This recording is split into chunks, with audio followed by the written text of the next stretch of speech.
Hi there, folks. So today I am going to be talking about science fiction. Why am I talking about science fiction, I hear you ask? Well, there are two reasons. The first one is it came to my notice the other day that September the 8th is designated as Star Trek Day because it was on the 8th of September back in 1966 that the television series was first shown on American television. The second reason was that some time ago, one of my lovely subscribers did ask the question, how do you class a science fiction novel? So I thought that it being Star Trek Day, it would be a good time to do a little video on that subject. Now, I'm not going to be talking specifically about Star Trek. It was just a useful sort of leap off point to do a video on science fiction. I'm going to be looking at how we define science fiction novels, all the subgenres of science fiction, some of the best known science fiction authors and books, and I've got a few of my own here too.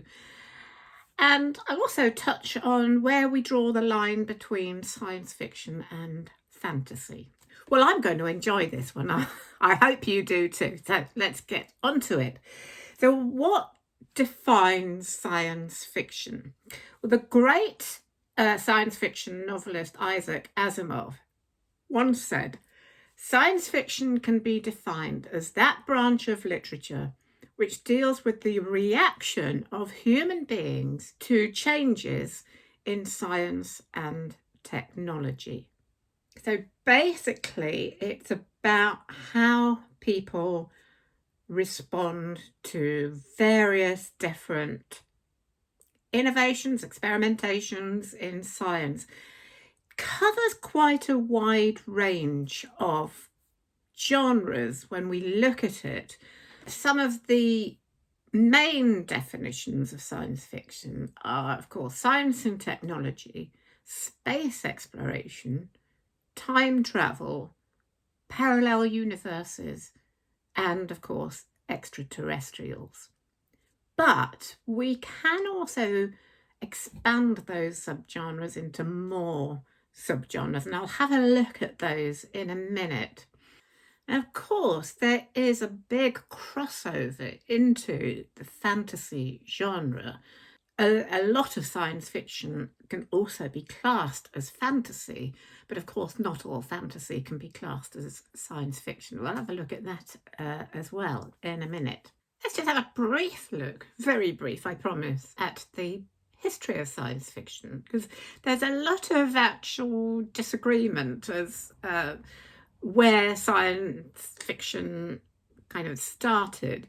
Some people will argue that it could only become possible during the 17th and 18th centuries, where scientific experiment and discoveries really boomed and therefore sort of integrated into daily life and literature. But there are some books previous to that period that we could actually class as science fiction in the modern definition of the term. But it's very interesting looking at the arguments for ancient science fiction and whether that does fall into science fiction or whether it's fantasy, because if you look at where we draw the line between science fiction and fantasy, science fiction is basically defined as something that is actually possible in terms of possible scientific discoveries or innovations in the future, whereas fantasy, it belongs to the area of the impossible, with things like magic and monsters and fantastical creatures and that kind of thing. So if we look back into the ancient history, there are some works that we might class as science fiction today, but many people say that because science was so much not a thing in ancient times, they have to be really classed as fantasy. So that's an interesting argument. The first of these, if you look on Wikipedia, the first one they mention is actually an ancient text called the Epic of Gilgamesh from ancient Mesopotamia. Now, it's argued that it's kind of the very first work of science fiction because of its treatment of human reason and the quest for immortality. That's pretty much as old as any fiction gets, but is that science fiction or is it fantasy? There are lots of other ancient texts that people have said are science fiction. Another quite well-known one was written in 1602. It's called Somnium, written in Latin. Somnium is the Latin word for dream. Written in 1608, published in 1634 by Johannes Kepler. And it's about a man who falls asleep and recounts a strange dream. As part of that dream, he flies to the moon and describes how Earth looks from the moon. This is 1608. Now, at that time, travel to the moon would have been thought completely impossible. So does that fall in, at the time, certainly, into the genre of fantasy because of the contemporary idea that that was completely impossible? Or can we now class it as science fiction? I don't know. Interesting conversation to be had there. But we can say there is one book that definitely falls under the genre of science fiction, and many people will state this book as being the first real science fiction book, and that is Frankenstein by Mary Shelley, because, of course, written in the 19th century, it comes after a period of real boom in scientific discovery and experiment. And of course, Frankenstein looks at the possible horrific consequences of scientific experiment. More about that later. So it's an interesting conversation about where the first science fiction novel is. What are your thoughts on that? It's a difficult one, isn't it? But anyway, there you go. A little brief, very brief. There's much more detail about the history of science fiction online, but I just thought that was a little, quite an interesting little conversation to be had there. Of course, after Mary Shelley, the genre of science fiction expanded throughout the 19th century. You had people like H.G. Wells, Jules Verne, Arthur Conan Doyle also delved into science fiction. And you've got Edgar Allan Poe. And moving into the 20th century, you have, of course, Edgar Rice Burroughs. And then, of course, there was this huge explosion of science fiction novels and television and films, science fiction in the 1950s and 60s. And we've kind of loved it ever since. Now, yesterday, while I was sort of preparing for this video, I went online and I had a look at lists of science fiction works and authors. Well, there are so many of them. This is such a popular genre. I also looked at some of the definitions and some of the subgenres. There was one website that broke down science fiction into as many as 10 subgenres. I had a look at these and I didn't quite agree. I felt some of them actually could be melded into one. So I've broken them down into 8 subgenres. So I'd be interested to know what you think of these. And I thought it would be fun to go through each of these subgenres, have a look at some of the books and authors within those subgenres, including some of the ones that are from my bookshelf. First subgenre, and these are not in any particular order, my first subgenre is alien invasion. And of course, One of the most famous of these was War of the Worlds by H.G. Wells. Now, unfortunately, that's one genre I don't actually have any books in my bookshelf, but we can just have a quick look at this. It was written at the end of the 19th century, between 1895 and 1897. It was serialised first in a magazine in America and the UK, and then published in hardback in 1898. Extraordinary when you think of it. If we think of War of the Worlds, we often think of the films and that famous radio production, which had people in America thinking that it was actually a documentary and running out into the streets thinking that Martians are actually invading. It's an amazing story for that period of the invasion of Martians onto Earth, with those terrible tripods that stalked across the cities. Really extraordinary when you think about the period he was writing in. H.G. Wells was really an extraordinary writer, and we'll come back to him a bit later too. Probably, I suppose, one of the first alien invasion novels. And of course, we also have some of the most well-known ones, The Invasion of the Body Snatchers by Jack Finney. And although I haven't read this, the film of this scared me witless. I think when I was in my childhood or teens, The Day of the Triffids by John Wyndham. And although you might think alien invasion doesn't quite come within Isaac Asimov's definition of science fiction, dealing with the reaction of human beings to changes in science and technology, we can see alien invasion as human reaction to science and technology from other worlds, of course. So it always, science fiction, of course, the main word is science, always comes back to science and technology as opposed to the fantasy world of magic. My next genre is alternative worlds or parallel universes. This is where the line between science fiction and fantasy gets a little bit fuzzy. We've got things like Philip Pullman's his Dark Materials books, which is, I would class as more as fantasy, as I would C.S. Lewis's Narnia books, which are, they're kind of other worlds. But where we see other worlds in terms of planetary exploration, futuristic worlds in space, that tends to be more classed as science fiction.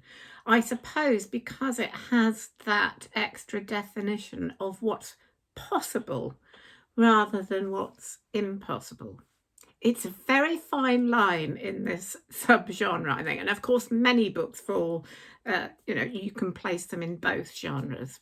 Now, I noticed some people have listed Philip Pullman's books within the category of parallel universe. And I suppose there is a kind of reason for that, because of that sort of his kind of almost reflected part of the real world where you've got a kind of alternative Oxford. It's very interesting. The Philip Pullman books are just so unique in themselves. So you could just put them into the science fiction genre.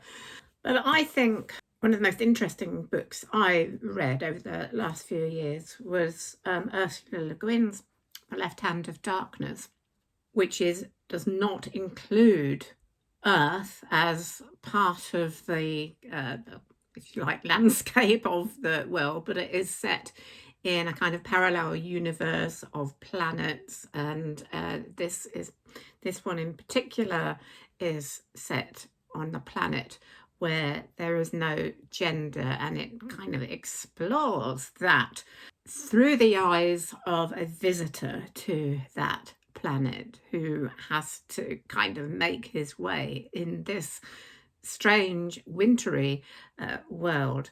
And it's the most extraordinary novel. Ursula Le Guin was one of the great science fiction writers, and I really want to put more of her on my bookshelf. So hopefully I'll be reviewing more of her books later on. But I do recommend The Left Hand of Darkness. Bit tough going, but it's most extraordinary. Very much explores themes. I hear Tilly. Very much explores themes of gender, communication, relationships, how we view other people through the filter of our own backgrounds.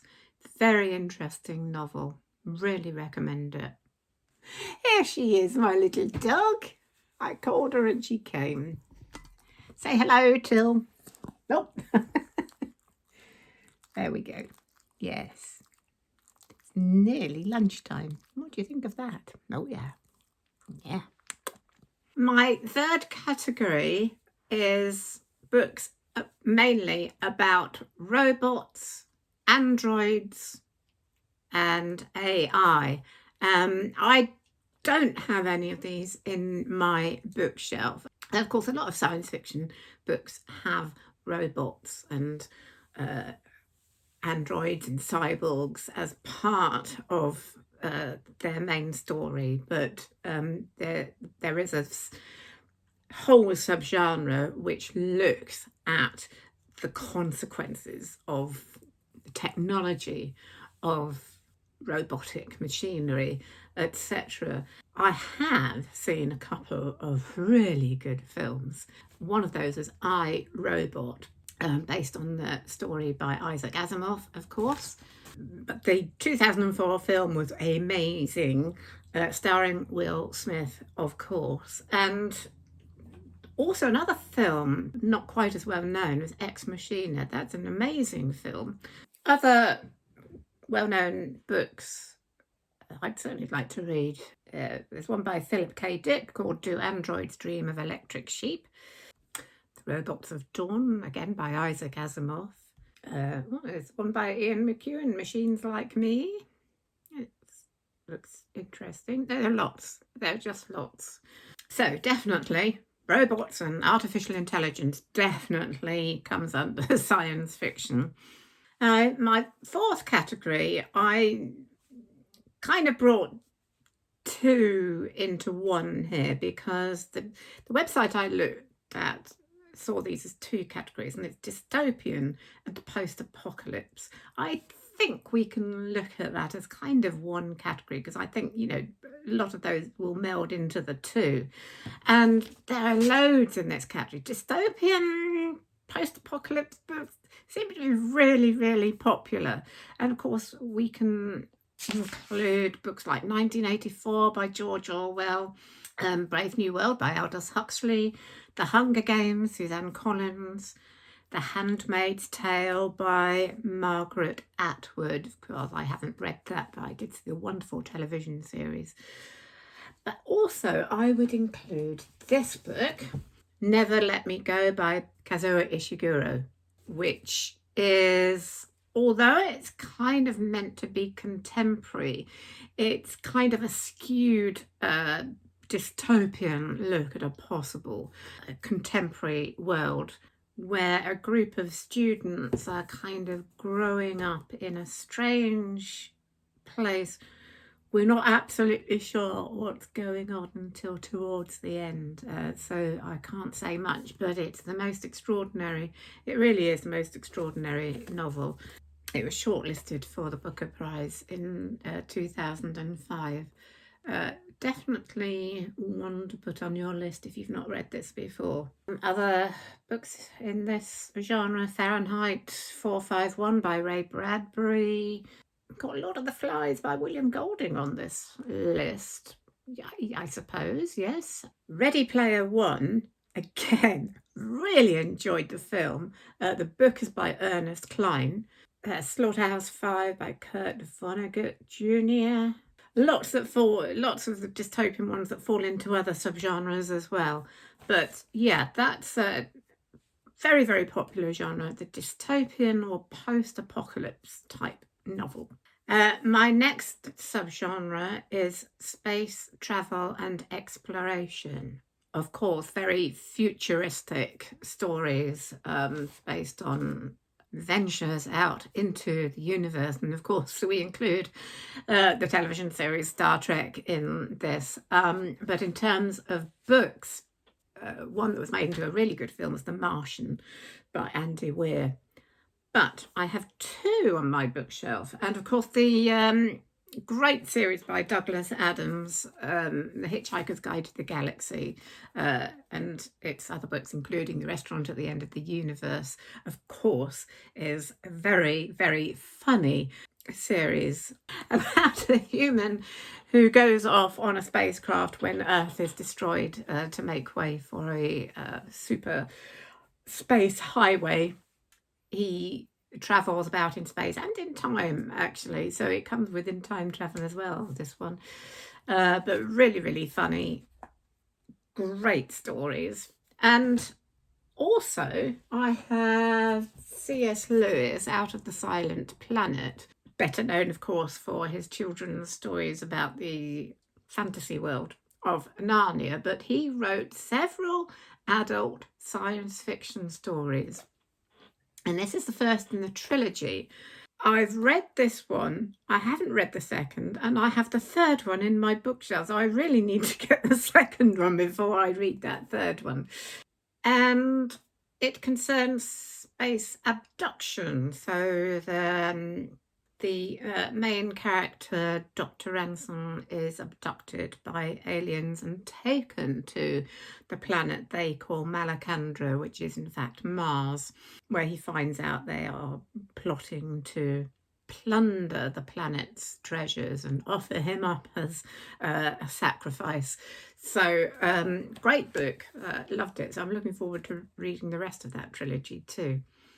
My next genre is science fiction horror, so where these two genres meet. And of course, we have Mary Shelley's Frankenstein is very much in that double genre, the consequences of scientific research and its horrific results.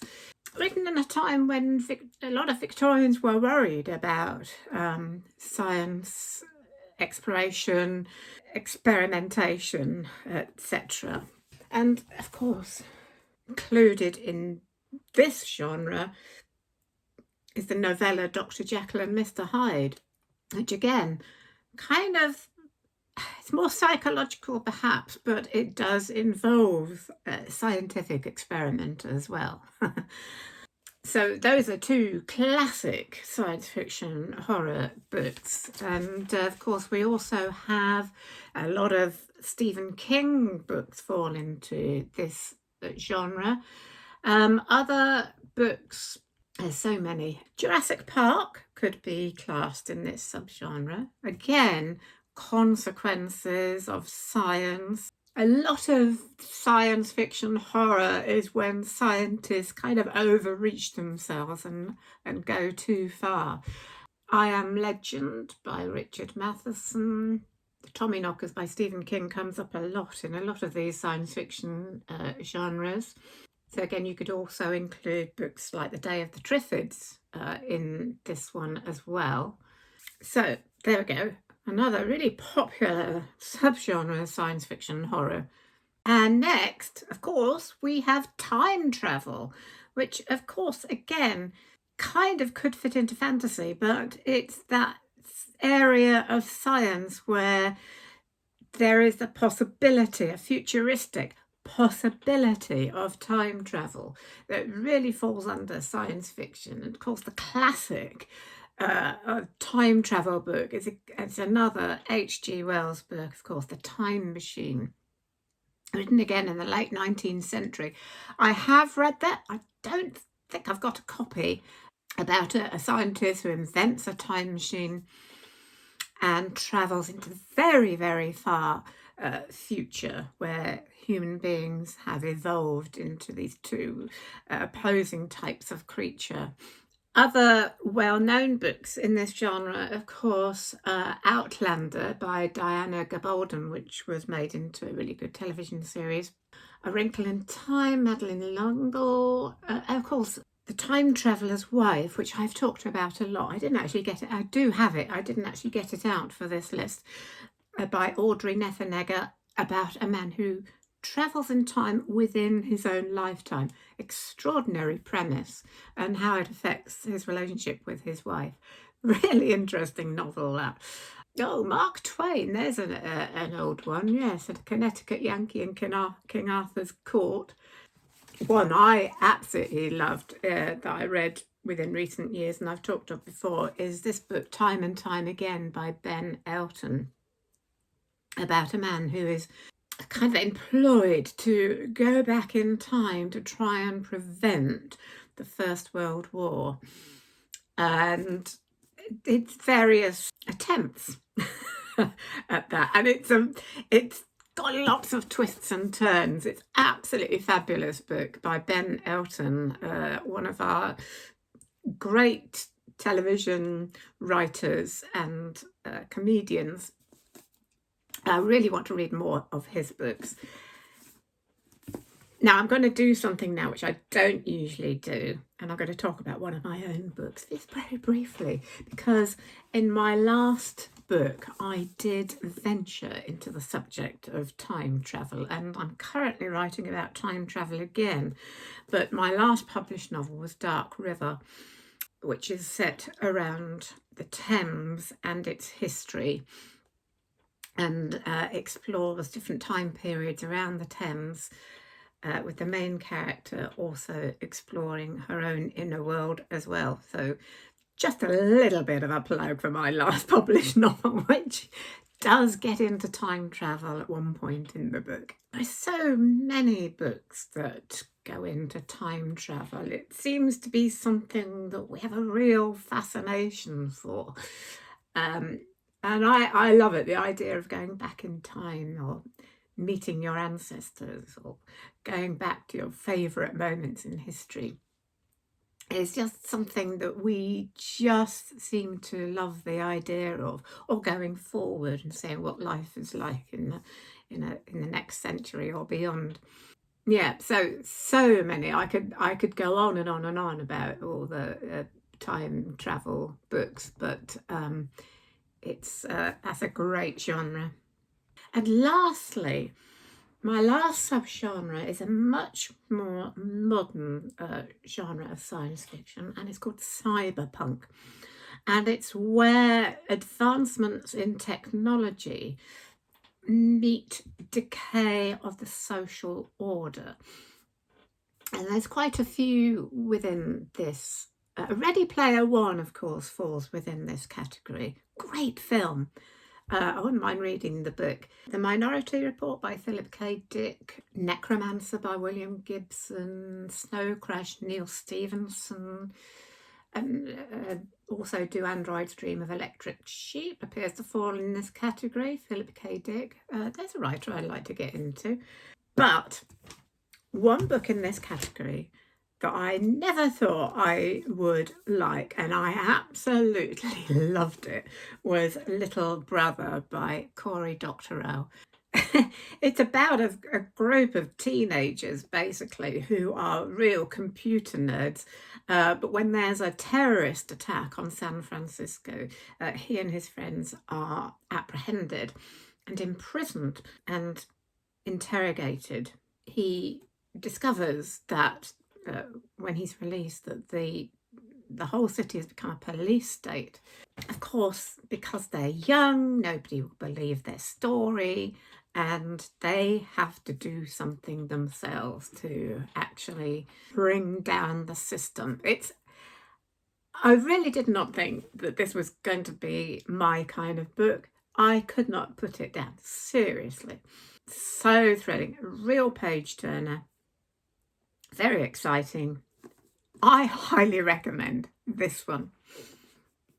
So there you go, cyberpunk. Kind of may fall into dystopian as well, but it's very much a subgenre in its own right as well. She hasn't been very sociable today, has she? So I've brought her in to say goodbye. There you go. Say bye-bye. So that's my little venture into the science fiction genre. Do let me know what your favourite science fiction novels are, what I should be reading, what I should be putting onto my TBR. Although my TBR is growing so rapidly, forgive me, I can't get round to all of them. You might want to have a look at, as we've touched on horror, I did a little video last year on why we like horror books, and that should be coming up there. But in the meantime, hopefully either next week a book review or another from my A to Z series. One or the other, we'll see. Anyway, live long and prosper. I'll see you again next week. Bye for now.